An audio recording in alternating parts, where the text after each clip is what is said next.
मेरे प्यारे देशवासियों, नमस्कार। आज फिर एक बार मन की बात के माध्यम से आप सभी कोटि कोटि मेरे परिवारजनों से मिलने का अवसर मिला है। मन की बात में आप सबका स्वागत है। कुछ दिन पहले देश ने एक ऐसी उपलब्धि हासिल की है जो हम सभी को प्रेरणा देती है। भारत के सामर्थ्य के प्रति एक नया विश्वास जगाती है। आप लोग क्रिकेट के मैदान पर टीम इंडिया के किसी बैट्समैन की सेंचुरी सुनकर खुश होते होंगे, लेकिन भारत ने एक और मैदान में सेंचुरी लगाई है और वो बहुत विशेष है। इस महीने 5 तारीख को देश में यूनिकॉर्न की संख्या 100 के आंकड़े तक पहुंच गई है। और आपको तो पता ही है, एक यूनिकॉर्न यानी कम से कम 7,500 करोड़ रुपए का स्टार्टअप। इन यूनिकॉर्न्स का कुल वैल्यूएशन $330 बिलियन यानी 25 लाख करोड़ रुपयों से भी ज्यादा है। निश्चित रूप से ये बात हर भारतीय के लिए गर्व करने वाली बात है। आपको यह जानकर भी हैरानी होगी कि हमारे कुल यूनिकॉर्न में से 44 पिछले साल बने थे। इतना ही नहीं, इस वर्ष के 3-4 महीने में ही 14 और नए यूनिकॉर्न बन गए। इसका मतलब यह हुआ कि ग्लोबल पैंडेमिक के इस दौर में भी हमारे स्टार्टअप्स वेल्थ और वैल्यू क्रिएट करते रहे। इंडियन यूनिकॉर्न्स का average annual growth rate USA, UK और अन्य कई देशों से भी ज्यादा है। एनालिस्ट का तो ये भी कहना है कि आने वाले वर्षों में इस संख्या में तेज उछाल देखने को मिलेगी। एक अच्छी बात ये भी है कि हमारे यूनिकॉर्न्स डाइवर्सिफाइंग है। ये e commerce, fintech, edtech, biotech जैसे कई क्षेत्रों में काम कर रहे हैं। एक और बात जिसे मैं ज्यादा अहम मानता हूं वो ये है कि स्टार्टअप्स की दुनिया न्यू इंडिया की स्पिरिट को रिफ्लेक्ट कर रही है। आज भारत का स्टार्टअप इकोसिस्टम सिर्फ बड़े शहरों तक ही सीमित नहीं है। छोटे छोटे शहरों और कस्बों से भी एंटरप्रेन्योर सामने आ रहे हैं। इससे पता चलता है कि भारत में जिसके पास इनोवेटिव आइडिया है वो वेल्थ क्रिएट कर सकता है। साथियों, देश की इस सफलता के पीछे देश की युवा शक्ति, देश के टैलेंट और सरकार सभी मिलकर के प्रयास कर रहे हैं। हर किसी का योगदान है। लेकिन इसमें एक और बात महत्वपूर्ण है, वो है स्टार्टअप वर्ल्ड में राइट मेंटरिंग यानी सही मार्गदर्शन। एक अच्छा मेंटर स्टार्टअप को नई ऊंचाइयों तक ले जा सकता है। वह फाउंडर्स को राइट डिसीजन के लिए हर तरह से गाइड कर सकता है। मुझे इस बात का गर्व है कि भारत में ऐसे बहुत से मेंटर्स हैं जिन्होंने स्टार्टअप्स को आगे बढ़ाने के लिए खुद को समर्पित कर दिया है। श्रीधर वेम्बू जी को हाल ही में पद्म सम्मान मिला है। वह खुद एक सफल एंटरप्रेन्योर है, लेकिन अब उन्होंने दूसरे एंटरप्रेन्योर को ग्रूम करने का भी बीड़ा उठाया है। श्रीधर जी ने अपना काम ग्रामीण इलाके से शुरू किया है। वे ग्रामीण युवाओं को गांव में ही रहकर इस क्षेत्र में कुछ करने के लिए प्रोत्साहित कर रहे हैं। हमारे यहाँ मदन पड़ाकी जैसे लोग भी हैं जिन्होंने रूरल एंटरप्रेन्योर्स को बढ़ावा देने के लिए 2014 में वन ब्रिज नाम का प्लेटफॉर्म बनाया था। आज वन ब्रिज दक्षिण और पूर्वी भारत के 75 से अधिक जिलों में मौजूद है। इससे जुड़े 9,000 से अधिक रूरल एंटरप्रेन्योर्स ग्रामीण उपभोक्ताओं को अपनी सेवाएं उपलब्ध करा रहे हैं। मीरा शेनॉय जी भी ऐसी ही एक मिसाल है। वो रूरल, ट्राइबल और डिसेबल यूथ के लिए मार्केट लिंक स्किल ट्रेनिंग के क्षेत्र में उल्लेखनीय कार्य कर रही है। मैंने यहाँ तो कुछ ही नाम लिए हैं, लेकिन आज हमारे बीच मेंटर्स की कमी नहीं है। हमारे लिए यह बहुत प्रसन्नता की बात है कि स्टार्टअप्स के लिए आज देश में एक पूरा सपोर्ट सिस्टम तैयार हो रहा है। मुझे विश्वास है कि आने वाले समय में हमें भारत के स्टार्टअप वर्ल्ड के प्रगति की नई उड़ान देखने को मिलेगी। साथियों, कुछ दिनों पहले मुझे एक ऐसी इंटरेस्टिंग और अट्रैक्टिव चीज मिली जिसमें देशवासियों की क्रिएटिविटी और उनके आर्टिस्टिक टैलेंट का रंग भरा है। एक उपहार है जिसे तमिलनाडु के तंजावुर के एक सेल्फ हेल्प ग्रुप ने मुझे भेजा है। इस उपहार में भारतीयता की सुगंध है और मातृशक्ति के आशीर्वाद। मुझ पर उनके स्नेह की भी झलक है। यह एक स्पेशल तंजावुर डॉल है जिसे जीआई टैग भी मिला हुआ है। मैं तंजावुर सेल्फ हेल्प ग्रुप को विशेष धन्यवाद देता हूं कि उन्होंने मुझे स्थानीय संस्कृति में रचे बसे इस उपहार को भेजा। वैसे साथियों, ये तंजावुर डॉल जितनी खूबसूरत होती है, उतनी ही खूबसूरती से ये महिला सशक्तिकरण की नई गाथा भी लिख रही है। तंजावुर में महिलाओं के सेल्फ हेल्प ग्रुप्स के स्टोर और कियोस्क भी खुल रहे हैं। इसकी वजह से कितने ही गरीब परिवारों की जिंदगी बदल गई है। ऐसे कियोस्क और स्टोर्स की सहायता से महिलाएं अब अपने प्रोडक्ट ग्राहकों को सीधे बेच पा रही हैं। इस पहल को तारगईगल कई विनयी पोरुत्कल वीरप्पनई अंगाड़ी नाम दिया गया है। खास बात यह है कि इस पहल से 22 सेल्फ हेल्प ग्रुप जुड़े हुए हैं। आपको ये भी जानकर अच्छा लगेगा कि महिला सेल्फ हेल्प ग्रुप्स, महिला स्वयं सहायता समूह के ये स्टोर तंजावुर में बहुत ही प्राइम लोकेशन पर खुले हैं। इनकी देखरेख की पूरी जिम्मेदारी भी महिलाएं उठा रही हैं। ये महिला self help group Thanjavur doll और ब्रोंज लैंप जैसे जीआई प्रोडक्ट के अलावा खिलौने, मेट और आर्टिफिशियल ज्वेलरी भी बनाते हैं। ऐसे स्टोर की वजह से जीआई प्रोडक्ट्स के साथ साथ हैंडीक्राफ्ट के प्रोडक्ट की बिक्री में भी काफी तेजी देखने को मिली है। इस मुहिम की वजह से न केवल कारीगरों को बढ़ावा मिला है, बल्कि महिलाओं की आमदनी बढ़ने से उनका सशक्तिकरण भी हो रहा है। मेरा मन की बात के श्रोताओं से भी एक आग्रह है, आप अपने क्षेत्रों में ये पता लगाएं कि कौन से महिला सेल्फ हेल्प ग्रुप काम कर रहे हैं। उनके प्रोडक्ट्स के बारे में भी आप जानकारी जुटाएं और ज्यादा से ज्यादा इन उत्पादों को उपयोग में लाएं। ऐसा करके आप सेल्फ हेल्प ग्रुप की आय बढ़ाने में तो मदद करेंगे ही, आत्मनिर्भर भारत अभियान को भी गति देंगे। साथियों, हमारे देश में कई सारी भाषाओं, लिपियां और बोलियों का समृद्ध खजाना है। अलग अलग क्षेत्रों में अलग अलग पहनावा, खान पान और संस्कृति, ये हमारी पहचान है।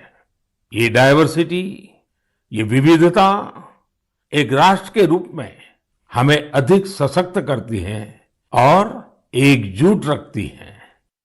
इसी से जुड़ा एक बेहद प्रेरक उदाहरण है एक बेटी कल्पना का, जिसे मैं आप सभी के साथ साझा करना चाहता हूं। उनका नाम कल्पना है, लेकिन उनका प्रयास एक भारत श्रेष्ठ भारत की सच्ची भावना से भरा हुआ है। दरअसल कल्पना ने हाल ही में कर्नाटका में अपनी 10वीं की परीक्षा पास की है। लेकिन उनकी सफलता की बेहद खास बात यह है कि कल्पना को कुछ समय पहले तक कन्नड़ा भाषा ही नहीं आती थी। उन्होंने न सिर्फ 3 महीने में कन्नड़ा भाषा सीखी, बल्कि 92 नंबर भी मिला करके दिखाए। आपको ये जानकर हैरानी हो रही होगी, लेकिन ये सच है। उनके बारे में और भी कई बातें ऐसी हैं जो आपको हैरान भी करेगी और प्रेरणा भी देगी। कल्पना मूल रूप से उत्तराखंड के जोशीमठ की रहने वाली है। वे पहले टीबी से पीड़ित रही थी और जब वे तीसरी कक्षा में थी तभी उनकी आंखों की रोशनी भी चली गई थी। लेकिन कहते हैं ना, जहां चाह वहां राह। कल्पना बाद में मैसूरू की रहने वाली प्रोफेसर तारामूर्ति के संपर्क में आई, जिन्होंने न सिर्फ उन्हें प्रोत्साहित किया बल्कि हर तरह से उनकी मदद भी की। आज वो अपनी मेहनत से हम सब के लिए एक उदाहरण बन गई है। मैं कल्पना को उनके हौसले के लिए बधाई देता हूं। इसी तरह हमारे देश में कई ऐसे लोग भी हैं जो देश की भाषाई विविधता को मजबूत करने का काम कर रहे हैं। ऐसे ही एक साथी है पश्चिम बंगाल में पुरुलिया के श्रीपति टूडू जी। टूडू जी पुरुलिया की सिद्धो कानो बिरसा यूनिवर्सिटी में संथाली भाषा के प्रोफेसर हैं। उन्होंने संथाली समाज के लिए उनकी अपनी ओल्ड चिकी लिपि में देश के संविधान की कॉपी तैयार की है। श्रीपति टूडू जी कहते हैं कि हमारा संविधान हमारे देश के हर एक नागरिक को उनके अधिकार और कर्तव्य का बोध कराता है। इसलिए प्रत्येक नागरिक को इससे परिचित होना जरूरी है। इसलिए उन्होंने संथाली समाज के लिए उनकी अपनी लिपि में संविधान की कॉपी तैयार करके भेंट सौगात के रूप में दी है। मैं श्रीपति जी की सोच और उनके प्रयासों की सराहना करता हूं। ये एक भारत श्रेष्ठ भारत की भावना का जीवंत उदाहरण है। इस भावना को आगे बढ़ाने वाले ऐसे बहुत से प्रयासों के बारे में आपको एक भारत श्रेष्ठ भारत की वेबसाइट पर भी जानकारी मिलेगी। यहाँ आपको खान पान, कला, संस्कृति, पर्यटन समेत ऐसे कई विषयों पर एक्टिविटीज के बारे में पता चलेगा। आप इन एक्टिविटीज में हिस्सा भी ले सकते हैं। इससे आपको अपने देश के बारे में जानकारी भी मिलेगी और आप देश की विविधता को महसूस भी करेंगे। मेरे प्यारे देशवासियों, इस समय हमारे देश में उत्तराखंड के 4 धाम की पवित्र यात्रा चल रही है। 4 धाम और खासकर केदारनाथ में हर दिन हजारों की संख्या में श्रद्धालु वहां पहुंच रहे हैं। लोग अपनी 4 धाम यात्रा के सुखद अनुभव शेयर कर रहे हैं। लेकिन मैंने ये भी देखा कि श्रद्धालु केदारनाथ में कुछ यात्रियों द्वारा फैलाई जा रही गंदगी की वजह से बहुत दुखी भी है। सोशल मीडिया पर भी कई लोगों ने अपनी बात रखी है। हम पवित्र यात्रा में जाएं और वहां गंदगी का ढेर हो, ये ठीक नहीं। लेकिन साथियों, इन शिकायतों के बीच कई अच्छी तस्वीरें भी देखने को मिल रही हैं। जहां श्रद्धा है वहां सृजन और सकारात्मकता भी है। कई श्रद्धालु ऐसे भी हैं जो बाबा केदार के धाम में दर्शन पूजन के साथ साथ स्वच्छता की साधना भी कर रहे हैं। कोई अपने ठहरने के स्थान के पास सफाई कर रहा है, तो कोई यात्रा मार्ग से कूड़ा कचरा साफ कर रहा है। स्वच्छ भारत अभियान की टीम के साथ मिलकर कई संस्थाएं और स्वयंसेवी संगठन भी वहां काम कर रहे हैं। साथियों, हमारे यहाँ जैसे तीर्थ यात्रा का महत्व होता है, वैसे ही तीर्थ सेवा का भी महत्व बताया गया है। और मैं तो ये भी कहूंगा, तीर्थ सेवा के बिना तीर्थ यात्रा भी अधूरी है। देवभूमि उत्तराखंड में से कितने ही लोग हैं जो स्वच्छता और सेवा की इस साधना में लगे हुए हैं। रुद्रप्रयाग के रहने वाले श्रीमान मनोज बैंजवाल जी से भी आपको बहुत प्रेरणा मिलेगी। मनोज जी ने पिछले 25 वर्षों से पर्यावरण की देखरेख का बीड़ा उठा रखा है। वो स्वच्छता की मुहिम चलाने के साथ ही पवित्र स्थलों को प्लास्टिक मुक्त करने में भी जुटे रहते हैं। वहीं गुप्त काशी में रहने वाले सुरेंद्र बगवाड़ी जी ने भी स्वच्छता को अपना जीवन मंत्र बना लिया है। वो गुप्त काशी में नियमित रूप से सफाई कार्यक्रम चलाते हैं और मुझे पता चला है कि इस अभियान का नाम भी उन्होंने मन की बात रख लिया है। ऐसे ही देवर गांव की चंपा देवी जी पिछले 3 साल से अपने गांव की महिलाओं को कूड़ा प्रबंधन यानी वेस्ट मैनेजमेंट सिखा रही है। चंपा जी ने सैकड़ों पेड़ भी लगाए हैं और उन्होंने अपने परिश्रम से एक हरा भरा वन तैयार कर दिया है। साथियों, ऐसे ही लोगों के प्रयासों से देवभूमि और तीर्थों की वो दैवीय अनुभूति बनी हुई है जिसे अनुभव करने के लिए हम वहां जाते हैं। इस देवत्व और आध्यात्मिकता को बनाए रखने की जिम्मेदारी हमारी भी तो है। अभी हमारे देश में 4 धाम यात्रा के साथ साथ आने वाले समय में अमरनाथ यात्रा, पंढरपुर यात्रा और जगन्नाथ यात्रा जैसी कई यात्राएं होगी। सावन मास में तो शायद हर गांव में कोई न कोई मेला लगता है। साथियों, हम जहां कहीं भी जाए, इन तीर्थ क्षेत्रों की गरिमा बनी रहे, शुचिता, साफ सफाई, एक पवित्र वातावरण, हमें इसे कभी नहीं भूलना है। उसे जरूर बनाए रखें और इसलिए जरूरी है कि हम स्वच्छता के संकल्प को याद रखें। कुछ दिन बाद ही 5 जून को विश्व पर्यावरण दिवस के रूप में मनाता है। पर्यावरण को लेकर हमें अपने आसपास की सकारात्मक अभियान चलाने चाहिए और ये निरंतर करने वाला काम है। आप इस बार सबको साथ जोड़कर स्वच्छता और वृक्षारोपण के लिए कुछ प्रयास जरूर करें। आप खुद भी पेड़ लगाइए और दूसरों को भी प्रेरित करिए। मेरे प्यारे देशवासियों, अगले महीने 21 जून को हम 8वां अंतर्राष्ट्रीय योग दिवस मनाने वाले हैं। इस बार योग दिवस की थीम है योगा फॉर ह्यूमैनिटी। मैं आप सभी से योग दिवस को बहुत ही उत्साह के साथ मनाने का आग्रह करूंगा। हाँ, कोरोना से जुड़ी जरूरी सावधानियां भी बरतें। वैसे अब तो पूरी दुनिया में कोरोना को लेकर हालत पहले से कुछ बेहतर लग रहे हैं। अधिक से अधिक वैक्सीनेशन कवरेज की वजह से अब लोग पहले से कहीं ज्यादा बाहर भी निकल रहे हैं।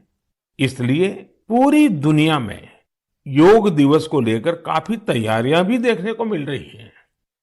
कोरोना महामारी ने हम सभी को ये एहसास भी कराया है कि हमारे जीवन में स्वास्थ्य का कितना अधिक महत्व है और योग इसमें कितना बड़ा माध्यम है। लोग ये महसूस कर रहे हैं कि योग से फिजिकल, स्पिरिचुअल और इंटेलेक्चुअल वेलबीइंग को भी कितना बढ़ावा मिलता है। विश्व के टॉप बिजनेस पर्सन से लेकर फिल्म और स्पोर्ट्स पर्सनालिटीज तक, स्टूडेंट से लेकर सामान्य मानवी तक, सभी योग को अपने जीवन का अभिन्न अंग बना रहे हैं। मुझे पूरा विश्वास है कि दुनिया भर में योग की बढ़ती लोकप्रियता को देखकर आप सभी को बहुत अच्छा लगता होगा। साथियों, इस बार देश विदेश में योग दिवस पर होने वाले कुछ बेहद इनोवेटिव उदाहरणों के बारे में मुझे जानकारी मिली है। इन्हीं में से एक है गार्डियन रिंग। एक बड़ा ही यूनिक प्रोग्राम होगा। इसमें मूवमेंट ऑफ सन को सेलिब्रेट किया जाएगा, यानी सूरज जैसे जैसे यात्रा करेगा, धरती के अलग अलग हिस्सों से हम योग के जरिए उसका स्वागत करेंगे। अलग अलग देशों में इंडियन मिशंस वहां के लोकल टाइम के मुताबिक सूर्योदय के समय योग कार्यक्रम आयोजित करेंगे। एक देश के बाद दूसरे देश से कार्यक्रम शुरू होगा। पूरब से पश्चिम तक निरंतर यात्रा चलती रहेगी। फिर ऐसे ही ये आगे बढ़ता रहेगा।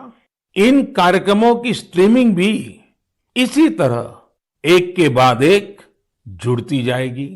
यानी ये एक तरह का रिले योगा स्ट्रीमिंग इवेंट होगा। आप भी इसे जरूर देखिएगा।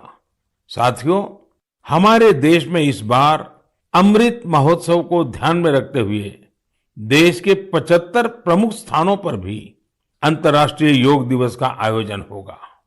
इस अवसर पर कई संगठन और देशवासी ने अपने अपने स्तर पर अपने अपने क्षेत्र की खास जगहों पर कुछ न कुछ इनोवेटिव करने की तैयारी कर रहे हैं। मैं आपसे भी यह आग्रह करूंगा, इस बार योग दिवस मनाने के लिए आप अपने शहर, कस्बे या गांव की किसी ऐसी जगह चुने जो सबसे खास हो। ये जगह कोई प्राचीन मंदिर और पर्यटन केंद्र हो सकता है, या फिर किसी प्रसिद्ध नदी, झील या तालाब का किनारा भी हो सकता है। इससे योग के साथ साथ आपके क्षेत्र की पहचान भी बढ़ेगी और पर्यटन को भी बढ़ावा मिलेगा। इस समय योग दिवस को लेकर 100 डे काउंटडाउन भी जारी है, या यूं कहें कि निजी और सामाजिक प्रयासों से जुड़े कार्यक्रम 3 महीने पहले ही शुरू हो चुके हैं।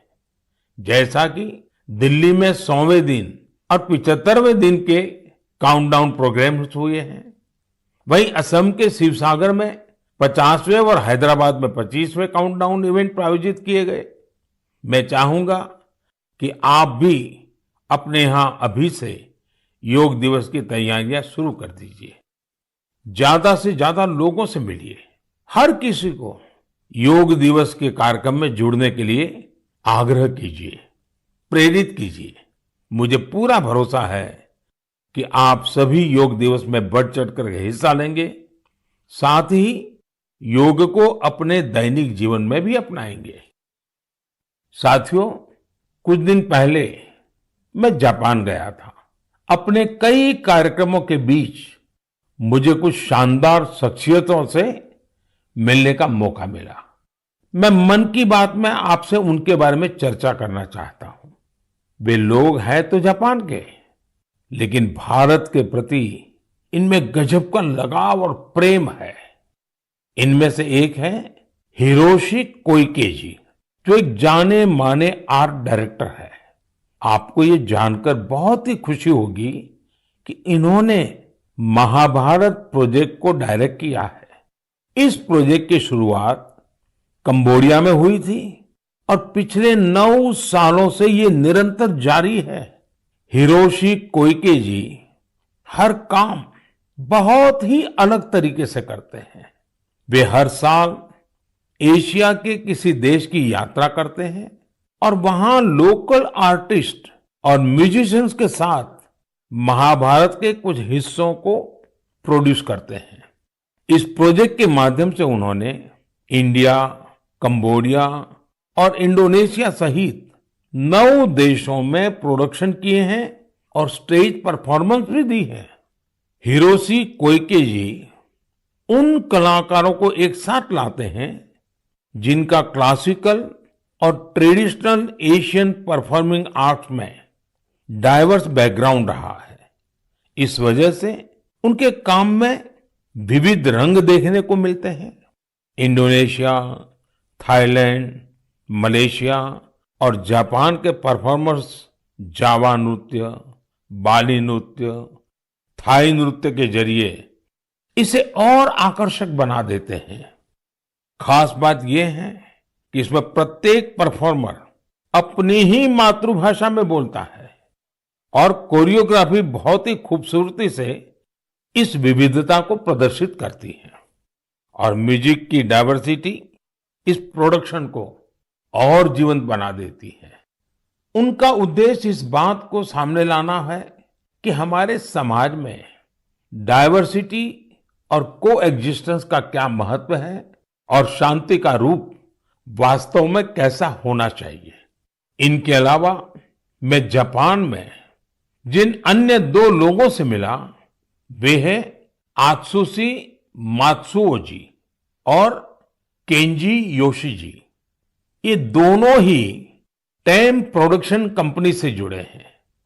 इस कंपनी का संबंध रामायण की उस जापानीज एनिमेशन फिल्म से है जो 1993 में रिलीज हुई थी। यह प्रोजेक्ट जापान के बहुत ही मशहूर फिल्म डायरेक्टर युगो साकोजी से जुड़ा हुआ था। करीब 40 साल पहले 1983 में उन्हें पहली बार रामायण के बारे में पता चला था। रामायण उनके हृदय को छू गई जिसके बाद उन्होंने इस पर गहराई से रिसर्च शुरू कर दी। इतना ही नहीं, उन्होंने जापानी भाषा में रामायण के 10 वर्जन्स पढ़ डाले। और वो इतने पर ही नहीं रुके, वे इसे एनिमेशन में भी उतारना चाहते थे। इसमें इंडियन एनिमेटर्स ने भी उनकी काफी मदद की। उन्हें फिल्म में दिखाए गए भारतीय रीति रिवाजों और परंपराओं के बारे में गाइड किया गया। उन्हें बताया गया कि भारत में लोग धोती कैसे पहनते हैं, साड़ी कैसे पहनते हैं, बाल कैसे बनाते हैं, बच्चे परिवार के अंदर एक दूसरे का मान सम्मान कैसे करते हैं, आशीर्वाद की परंपरा क्या होती है, प्रातः उठ करके अपने घर के जो सीनियर है उनको प्रणाम करना, उनके आशीर्वाद लेना, ये सारी बातें अब 30 सालों के बाद यह एनिमेशन फिल्म फिर से 4K में रीमास्टर की जा रही है। इस प्रोजेक्ट के जल्द ही पूरा होने की संभावना है। हमसे हजारों किलोमीटर दूर जापान में बैठे लोग जो न हमारी भाषा जानते हैं, जो न हमारी परंपराओं के बारे में उतना जानते हैं, उनका हमारी संस्कृति के लिए समर्पण, ये श्रद्धा, ये आदर बहुत ही प्रशंसनीय है। कौन हिंदुस्तानी इस पर गर्व नहीं करेगा। मेरे प्यारे देशवासियों, स्व से ऊपर उठकर समाज की सेवा का मंत्र, सेल्फ फॉर सोसाइटी का मंत्र हमारे संस्कारों का हिस्सा है। हमारे देश में अनगिनत लोग इस मंत्र को अपना जीवन ध्येय बनाए हुए हैं। मुझे आंध्र प्रदेश में मरकापुरम में रहने वाले एक साथी राम भूपाल रेड्डी जी के बारे में जानकारी मिली। आप जानकर हैरान रह जाएंगे कि राम भूपाल रेड्डी जी ने रिटायरमेंट के बाद मिलने वाली अपनी सारी कमाई बेटियों की शिक्षा के लिए दान कर दी है। उन्होंने करीब करीब 100 बेटियों के लिए सुकन्या समृद्धि योजना के तहत खाते खुलवाए और उसमें अपने 25 लाख से ज्यादा रुपए जमा करवा दिए। ऐसे ही सेवा का एक और उदाहरण यूपी में आगरा के कचौरे गांव का है। काफी साल से इस गांव में मीठे पानी की किल्लत थी। इस बीच गांव के एक किसान कुंवर सिंह को गांव से 6-7 किलोमीटर दूर अपने खेत में मीठा पानी मिल गया। ये उनके लिए बहुत खुशी की बात थी। उन्होंने सोचा क्यों न इस पानी से बाकी सभी गांववासियों की भी सेवा की जाए। लेकिन खेत से गांव तक पानी ले जाने के लिए 30-32 लाख रुपए चाहिए थे। कुछ समय बाद कुंवर सिंह के छोटे भाई श्याम सिंह सेना से रिटायर होकर गांव आए तो उन्हें ये बात पता चली। उन्होंने रिटायरमेंट पर मिली अपनी सारी धनराशि इस काम के लिए सौंप दी और खेत से गांव तक पाइपलाइन बिछाकर गांव वालों के लिए मीठा पानी पहुंचाया। अगर लगन हो, अपने कर्तव्यों के प्रति गंभीरता हो, तो एक व्यक्ति भी कैसे पूरे समाज का भविष्य बदल सकता है, ये प्रयास इसकी बड़ी प्रेरणा है। हम कर्तव्य पथ पर चलते हुए ही समाज को सशक्त कर सकते हैं, देश को सशक्त कर सकते हैं। आजादी के इस अमृत महोत्सव में यही हमारा संकल्प होना चाहिए और यही हमारी साधना भी होनी चाहिए, और जिसका एक ही मार्ग है, कर्तव्य, कर्तव्य और कर्तव्य। मेरे प्यारे देशवासियों, आज मन की बात में हमने समाज से जुड़े कई महत्वपूर्ण विषयों पर चर्चा की। आप सब अलग अलग विषयों से जुड़े महत्वपूर्ण सुझाव मुझे भेजते हैं और उन्हीं के आधार पर हमारी चर्चा आगे बढ़ती है। मन की बात के अगले संस्करण के लिए अपने सुझाव भेजना भी मत भूलिएगा। इस समय आजादी के अमृत महोत्सव से जुड़े जो कार्यक्रम चल रहे हैं, जिन आयोजन में आप शामिल हो रहे हैं, उनके बारे में भी मुझे जरूर बताइए। नमो ऐप और माय गॉव पर मुझे आपके सुझावों का इंतजार रहेगा। अगली बार हम एक बार फिर मिलेंगे, फिर से देशवासियों से जुड़े ऐसे ही विषयों पर बातें करेंगे। आप अपना ख्याल रखिए और अपने आसपास सभी जीव जंतुओं का भी ख्याल रखिए। गर्मियों के इस मौसम में आप पशु पक्षियों के लिए खाना पानी देने का अपना मानवीय दायित्व भी निभाते रहें, ये जरूर याद रखिएगा। तब तक के लिए बहुत बहुत धन्यवाद।